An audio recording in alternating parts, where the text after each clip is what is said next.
Bạn đã bao giờ tưởng tượng một ngày hè ở Việt Nam mà không có điều hòa hay chưa? Chỉ nghĩ đến thôi cũng đã thấy toát mồ hôi rồi. Ở Việt Nam, điều hòa là người bạn thân không thể thiếu. Nhà dân có, văn phòng có, quán cà phê cũng có và mọi nơi thì đều có. Nó gần như là một phần của cuộc sống, đặc biệt là ở những thành phố lớn như Hà Nội, thành phố Hồ Chí Minh, nơi cái nóng ẩm mùa hè có thể làm bạn chỉ muốn trốn vào phòng máy lạnh cả ngày. Bây giờ ở nông thôn thì nhà nào cũng có điều hòa rồi. Nhưng nếu bạn sang châu Âu vào những ngày nắng nóng gay gắt thì bạn sẽ bất ngờ. Thay vì tiếng điều hòa chạy ro mát lạnh, bạn sẽ thấy quạt máy quay vù vù, quạt tay cầm phe phẩy hay thậm chí người ta dùng khăn ướt để lau mặt, uống nước đá để giải nhiệt. Tại sao ở châu Âu, nơi mùa hè đôi khi cũng nóng như đổ lửa, người ta lại chẳng mặn mà gì với điều hòa nhiệt độ như là ở Việt Nam? Nói về thời tiết trước đã, vì đây là một trong những nguyên nhân lớn nhất. Ở Việt Nam, mùa hè là kiểu nắng ẩm đặc trưng của vùng nhiệt đới.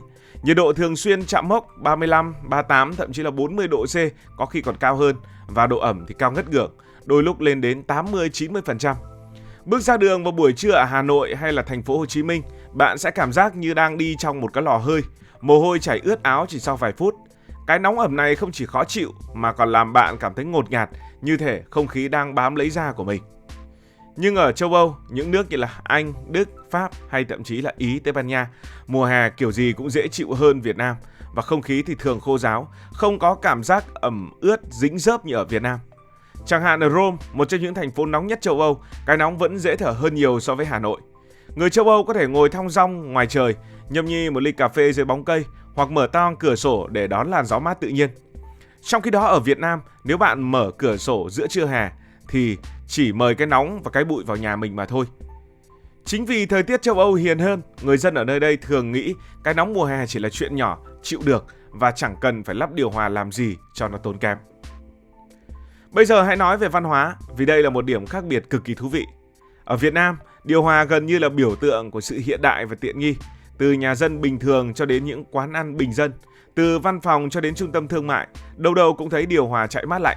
Có người còn nói đùa rằng điều hòa là vị cứu tinh mùa hè ở Việt Nam, không có nó thì chắc chẳng ai chịu nổi cái nóng. Thậm chí ở những thành phố lớn, việc một căn hộ mới không có sẵn điều hòa gần như là điều không tưởng. Nhưng ở châu Âu, nhiều người lại nhìn điều hòa với một ánh mắt hơi kỳ lạ.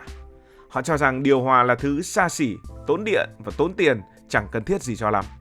Nhiều người còn tin rằng điều hòa không tốt cho sức khỏe vì tạo ra sự chênh lệch nhiệt độ lớn giữa trong nhà và ngoài trời.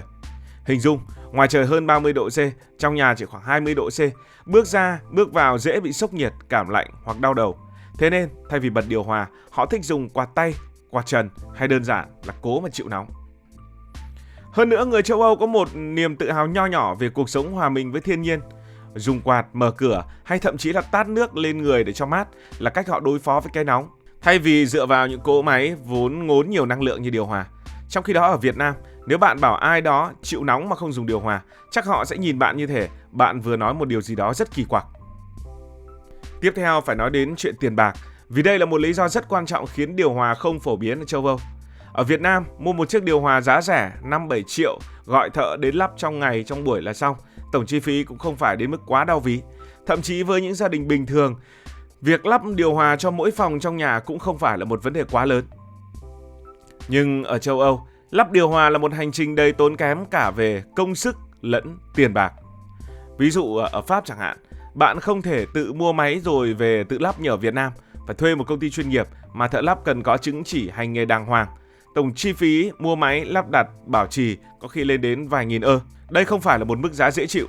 Ở Đức, một chiếc điều hòa cũng có giá tương đối đắt, nhưng chi phí lắp đặt thậm chí còn đắt hơn. Chưa kể tiền điện để chạy điều hòa ở Đức thì cũng rất là đắt. Ở Anh thì có những quy định rất nghiêm ngặt. Bạn không được lắp cục nóng điều hòa trên tường nhà mà phải đặt trên mái hoặc dưới đất. Điều này có nghĩa là bạn phải dùng ống đồng dài hơn, đẩy chi phí lên cao.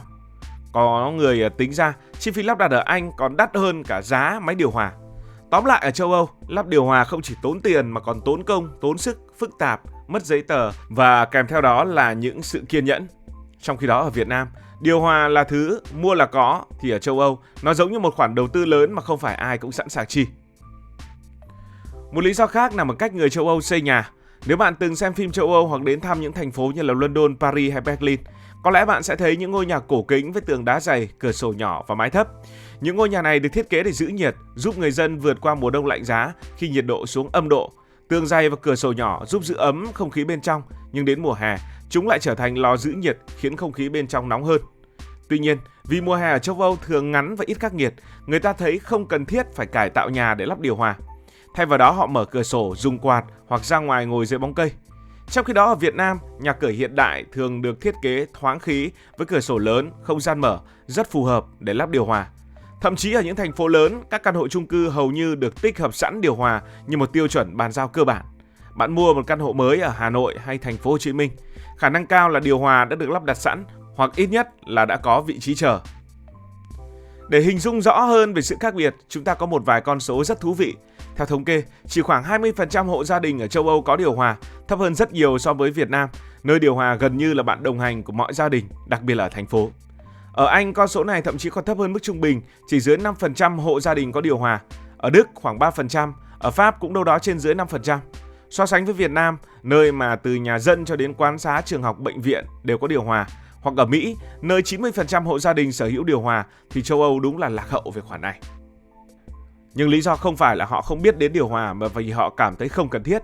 Điều hòa ở châu Âu thường chỉ phổ biến ở những nơi công cộng như là trường học, văn phòng hay trung tâm thương mại, còn nhà dân thì hiếm. Trong khi đó ở Việt Nam, điều hòa không chỉ là tiện nghi mà còn là một phần của lối sống hiện đại. Nhưng mọi thứ cũng đang thay đổi tại châu Âu. Biến đổi khí hậu đang làm mùa hè ở châu Âu ngày càng nóng hơn. Ví dụ năm 2022, Anh ghi nhận nhiệt độ kỷ lục 40 độ C, một con số mà trước đây người ta nghĩ là chuyện viễn tưởng ở xứ sở sương mù. Ở Pháp từng có một đợt sóng nhiệt kinh hoàng khiến hàng ngàn người thiệt mạng, chủ yếu là người già, vì cái nóng quá khắc nghiệt. Những sự kiện này như một hồi chuông cảnh báo khiến người châu Âu bắt đầu nghĩ lại về vai trò của điều hòa. Theo báo cáo của Cơ quan Năng lượng Quốc tế IEA, số điều hòa ở Ý, Tây Ban Nha, Hy Lạp và miền Nam nước Pháp đã tăng mạnh trong một thập kỷ qua. Ở Pháp và Anh, doanh số điều hòa nhảy vọt vào năm ngoái. Sau những bài học đau thương, những viện dưỡng lão ở Pháp bắt đầu lắp điều hòa để bảo vệ người già, nhóm người dễ bị tổn thương nhất khi trời nóng.